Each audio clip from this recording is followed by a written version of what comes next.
the book America's Ethical Archetype. No other than Mr. Damien Terrence Dubose.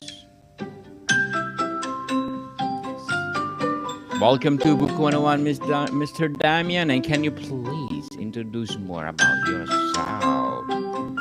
Hello, Daniel. Thank you for having me. My name is Damien Terrence Dubose. Financial professional, originally from Baltimore, Maryland. Now residing in the Washington, D.C. area. And here to talk about my book, which is basically revolves around how the intersections of psychology, philosophy, and politics. So, Mr. Damien Dubose. Thank you so much for sharing your book to the world. So, can you explain what you mean by ethical archetype in the context of American society? essentially, what it's about is getting to the foundational understanding or beliefs that would result in individualism or a system like capitalism. As you may know or have been seeing it around the world, it's a lot of political division, but especially being in America, I see that. And what I mean by that is just that there's a specific psychological approach or method to arrive at a system, that respects individual rights and allows for capitalism as a social economic system. So just examines those foundations. So, how would you describe the current state of Americans' moral authority and why you believe it's broken? Um, essentially, what I would say is that they are just mixed premises, to make it simple. And what we have is people arguing about politics, which is understandable. Um, and I guess what I really wanted to just dig into was, because a lot of people do argue from the position of some people are not educated, some people need to be educated more, and I want to examine some of the things that we've learned in the discipline of psychology and relate that to our moral premises, how do we set moral premises, how important are premises, sorry, and philosophical premises, and relate that also to psychology and human development and what we know about human development. And are we exhibiting the traits that we've learned? If we are coming from a more educated, understanding society, are we exhibiting these traits and examine that? And that's what I wanted to bring to the surface. Very well said, Mr. Damien. Very well said. So, what role does psychology play in establishing moral authority according to your book? So what I do is I take a psychological system, Carl Jung's psychological system, and I use this as a tool. It's not to say that there aren't other systems that could be used, but I do believe it is a good tool.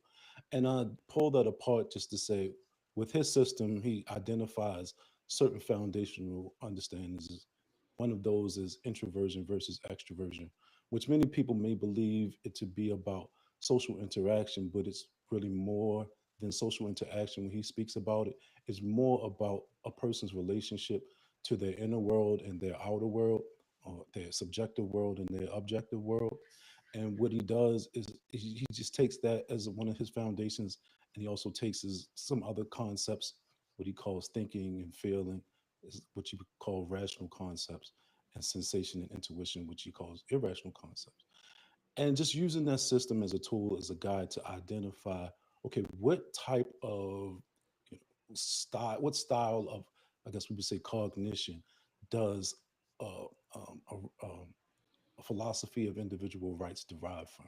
Can you derive it from these other premises, or can they not be derived from these other premises? And so some of that comes out with him talking about there are older ways of approaching psychology, and it's a more collective way and a way where you have a lot of unexamined premises and beliefs. And so just pulling that apart just to say, well, to actually derive at a philosophy that respects individual rights and free choice, you have to approach it from one of these styles that he details in his work. So, Mr. Dabian, you talk about correcting broken politics. What are the biggest politic or political issues you believe stem from ethical failure? So I guess if I were to say the biggest, just the individual's right to choice, that would be the biggest. Just to take a simple argument from kind of tied to what I was just explaining, is just there is from Jung's work where he describes a mentality that's rooted in a collective, what he calls unconscious. And it's just more of unex- unexamined beliefs and operating on your day to day without really paying attention to what's at the root of your decision making. And what I'm saying is that when you do that, you come to the world from the position of I get to choose from other people, and this is not something that you consciously choose, but this is what you see people do. And a philosophy that respects individual rights and people's rights of choice, you can't transgress those principles. If you when you approach it from that position, you're going to automatically transgress those principles. So that whole idea of individuals have choice and we respect their choices, and that's why we have markets, and that's the area where they can exercise their free choice. And so those I guess that would be the foundational issue, the ability to respect people's choice. Is there a historical period you point to as a model for America's ethical leadership? Hmm. I guess you would have to go to the foundation of America, just in the deriving of the principles, the Constitution, um, and you can point out flaws in how it was exercised or how it was actually applied. But I think that in theory, it's sound. So it's not necessarily a time period that I point to. It's a combination of all of these factors to say, okay, this needs to be established, and it relates to psychology, which I could dig in a little bit deeper. But when we though that particular time when it was derived, yes, but can it be improved? What do we know now? How can we better articulate what was assumed at the beginning? So those are the kind of things that I'm talking about. Totally agree with you, Mr. Damien. So, how do you define moral authority in contrast to political power? So I would say that moral authority is the basis or the grounds that you should set political like politics from.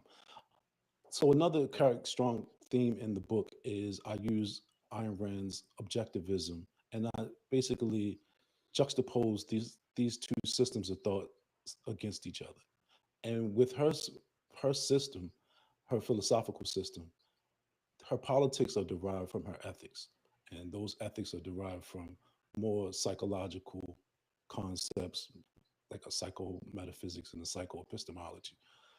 What all of that just means is that if you if we're going to have a system that respects the individual, then we need to make sure that we adhere to that when we are applying our ethics and and our politics.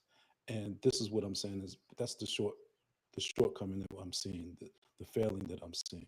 So that moral authority is just what does it take for a person to live life? What are the necessary things or choices or freedoms that we need to have a good life, to exercise our choice, to navigate the world? And are we creating political systems that are cohesive or do account for that? And that's more of the is moral authority driving the way that we derive or understand or exercise our politics.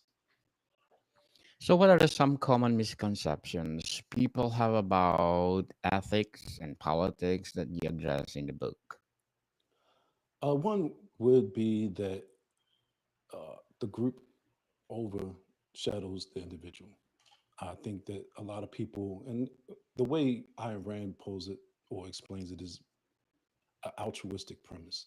And this is just more of a philosophical, related to philosophy and just putting others above oneself.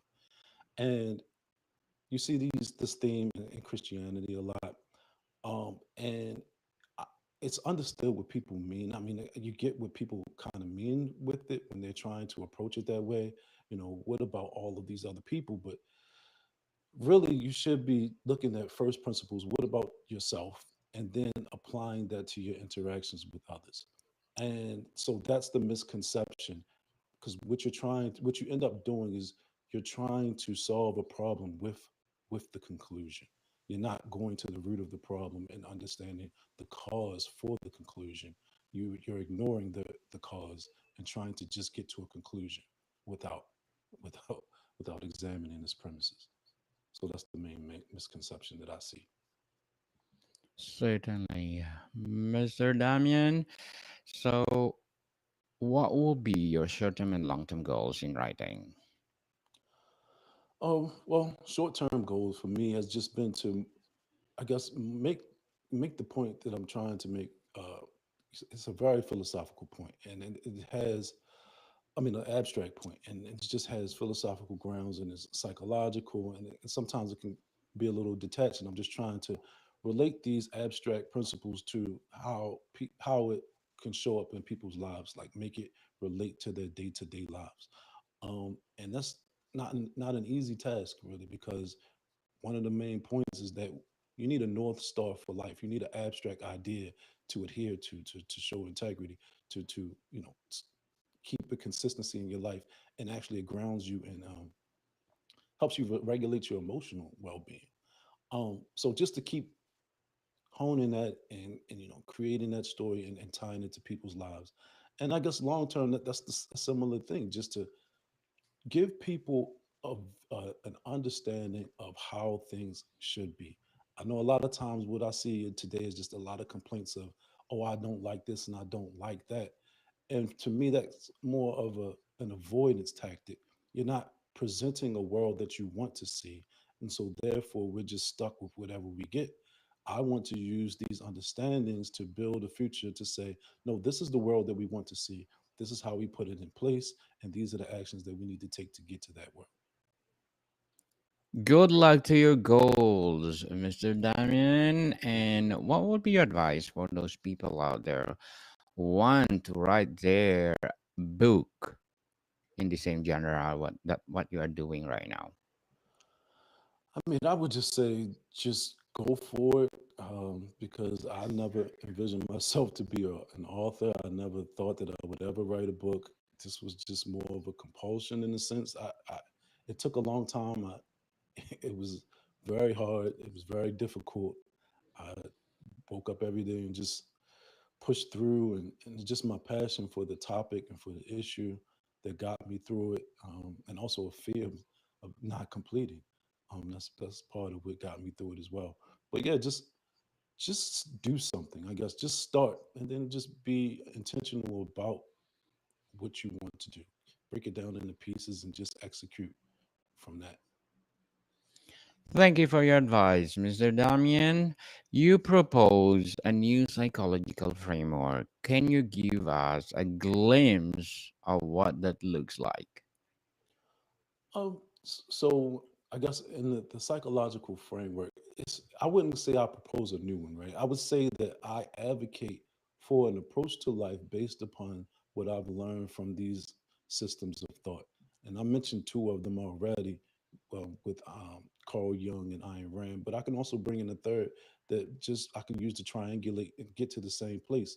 Robert Keegan, the develop system of psychological development.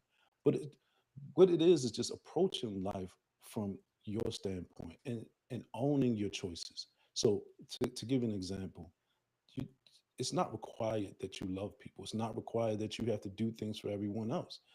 What you would want to do is to choose to do those things. Don't do those things out of obligation. Do those things because you want to interact with this person. You want to form good relationships. You want to be a trustworthy person. You want to, pursue your goals, have a relationship. Make sure that you own those choices. And in that way that you can consciously pursue and be intentional about those choices. And you can actually value those relationships and those pursuits in your life. Because if you do those things without actually choosing them, you might wake up one day and say, you know what, I've pursued a life that I didn't even want. I pursued a life that other people wanted or what I thought other people liked. And this wasn't really the thing that made me happy. You want to do the things that you truly own and you value and pursue those goals because those are the things that when you look up, those are the things you're going to be really happy about. Do you believe America's two-party system can survive without a fundamental ethical overhaul? No. Short answer is no. Um, and we're seeing that now because we're arguing from different principles. And it's not, I wouldn't even call the issue um, that both parties have different principles. Because in a sense, I do believe that they are similar in many ways. They're collective, but just on different premises. And you can get into the nuances of all of those different premises. But the short answer is no. What has to be adhered to, especially in America, to stay true to being America and stay true to being to keeping with the essence of American individualism and capitalism and freedom of that nature, there has to be an acknowledgement and an acceptance that individuals have their own choices and they can exercise that choice. That has to be the baseline foundation of everything. The group cannot override that. We cannot violate that principle because once we do that, then we're going to get into this back and forth argument of well, what group should dominate the group? Should it be I don't know, just I'm just throwing some names out there, Christians or gays or blacks or whatever. It doesn't even matter what group that you enter in there. Some group gets to override the decision making of the individual, and then that's an unjust system. So the point of it is that do we have respect for individuals? Yes, that's my position, and that is the position that must occur, in my opinion, and then move forward from there. How do we balance these other things with respect to individuals having their own agency and choice? So, Mr. Damian, how can everyday citizens contribute to restoring ethical leadership in America? Oh, everyday citizens. I mean, so my book is really about leadership. It really focuses on leadership, and I don't try to do. I'm not very critical of everyday citizens in my book because I think what they lack is leadership to help them along. They've got people have lives to live. They've got hard times to go through. They've got to wake up. They've got to work. They've got relationships. They have children, families, and all of these things. And I'm not saying that they shouldn't have an understanding of these ideas, but my the ideas that I'm really working with in this book is an indictment of our intellectual leaders. And not even so some of our political leaders, yes, but I think our political leaders are highly influenced by our intellectual leaders. And so my my push in this book is just to say we need better from our intellectual leaders. If we know something and we're not using that to make a better world, that's a problem. If we know that individuals, you know, that identifying your values and working up from there is a better or more healthy way of approaching life, and we're not saying that when we're having political discussions or ethical discussions, then that's an issue. So to get back to your point is just that your question is just for me, my book is an indictment of leaders, not necessarily the everyday individual. Those leaders will help those individuals to develop strategies and tactics and techniques to actually actualize these core principles. But I'm really focused on leaders in my book. So, what was the most challenging part of writing this book? Uh, I mean, it's a foundational issue. So when I say that, I mean that I I argue that morality is the basis of everything. Our idea of morality is the basis of everything that we do. And so you have to balance all decisions within that. You have to examine how we approach everything in life, not just a career, not just your family, not just your relationship, not just your politics. That was the most difficult piece with that because that causes you and forces you to really examine your thoughts. You can't because they have to be coherent. They have to all fit in with each other. You can't have a compartmentalized view. Well, this part means this, and then well over here we have to have this other view that doesn't connect to this. No, it all has to connect, and so that was the most difficult part for me about writing this book. Interconnectedness, people.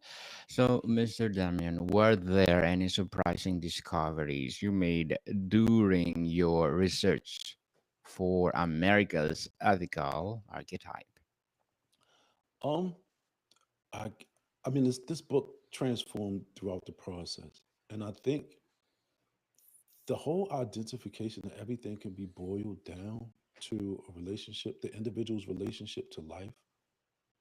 To me, I mean, that is kind of the conclusion that I get to, but I didn't expect for it to be that at the beginning, and I didn't expect for it to be so clean at the beginning. Um, that was surprising to me because, like many people, I probably, life is complicated. There's just so many different pieces to it. And if somebody were to say, "Well, it's all about this one thing," you may take it and say, "Okay, maybe," but what about if I have to do that? And I, what I think that I've accomplished is to say, no, it all starts here. And that, and I'm not saying that I have come up with this. This is not a complete original work. This is using work from other thinkers. But the triangulation just helps me, present a new way, or helps me deliver a new way to present that argument. Totally agree with you, Mr. Damien. And you speak about correcting politics. What practical steps do you recommend for political leaders today? Um, uh, I just I don't know. So for political leaders, I just think conviction. I think be earnest about setting your premises, have conviction, and act on that. Act with conviction. Because when you start getting into, the optics of everything, I mean, even specifically in trying to get elected, get into the thing with optics and are your answers genuine, or do you have a script, or do you come across likable, do you come across relatable, and you get into all of these things and they don't really relate to what is just, what is right, what is ethical. um Now those things matter, I get that, but the foundation has to be set. So to me, just do the work, understand, and I mean, I'll offer my book as a helpful tool, but do the work to understand what's at the root of everything that you believe about or your political views, and set that foundation. Then you can build on top of that with your ability to get your message across, and present yourself in different um, scenarios, and with different groups to different audiences. But don't start with that first, because if that's your premise, then you don't really have a foundation. So yes, so set this philosophical moral premise. America's ethical archetype. Do you hope readers will change or act after finishing reading it? Was the question do or what? What do? I might have cut out. How do you hope readers? Okay. Um, so I think I hope that it helps them think differently. That's my goal. I think that's kind of the goal of all literature throughout history, if I'm not mistaken. But my my my goal is to just help people, you know, get that view of, well, how can I be integrated in my approach to life? Can I, I want to challenge them. I want to challenge them because I know that there are things in this book that's going to challenge most conventional thinking. And I want them to ask themselves specific questions. Am I integrated? Is my story coherent? Is my approach to life, coherent? Um, and I think once you make that change in their minds, it sets the seed. Because, and I'll just enter this one other piece. Is one thing I just want people to say, and I said this before: change your mind from "I have to do this" to this is what I want to do. Just that small change in everything you do, that intentionality in everything you do, that changes everything. That choice. So that's one simple thing that anybody can do.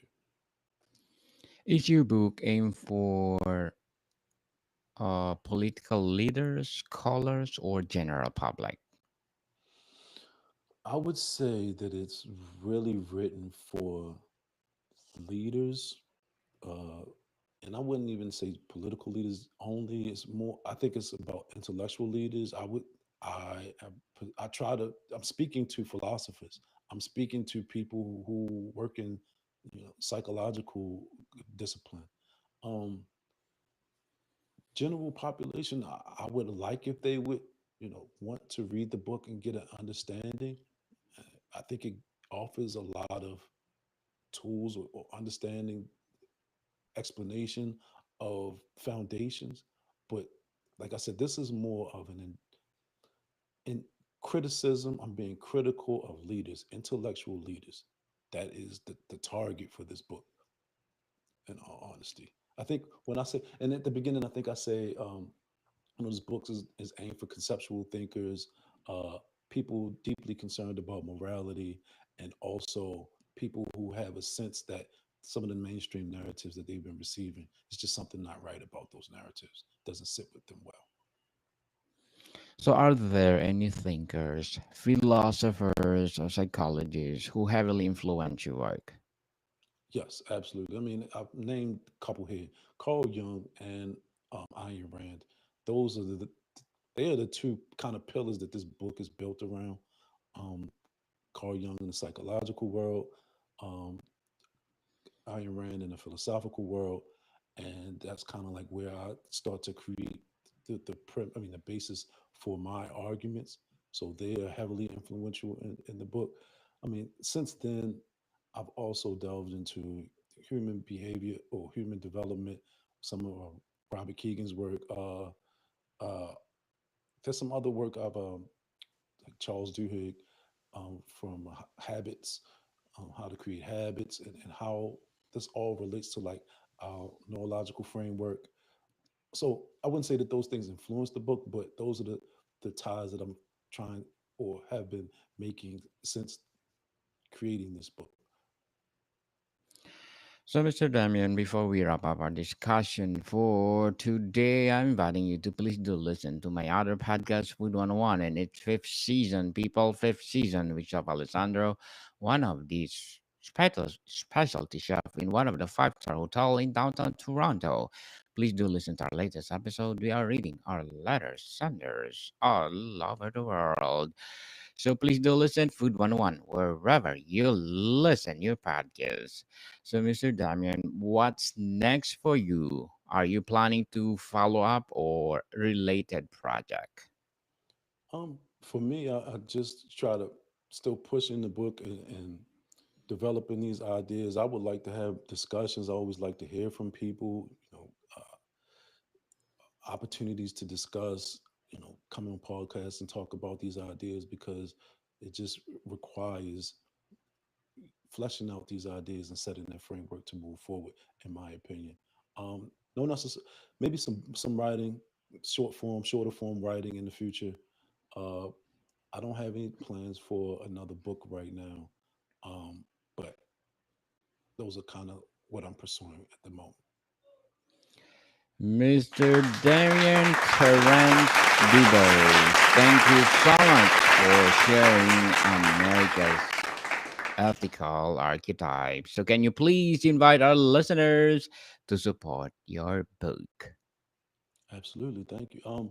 Yes, I mean you can find my book at DamienTDubose.com, Amazon. You can find me at Damien T. Dubose on Facebook, Instagram, and YouTube. So yeah, please get a copy and check it out, and uh, I hope you let me hear from you. Yes, Please. leave a review, people, please. Yes, So, people, let's support Mr. Damien Terrence Dubose because if you support him, more and more and more empowering books like this to come. So, Mr. Damien, thank you so much for your time. Thank you. Thank you for having me, Daniel. Appreciate it. Moricon people, see you soon.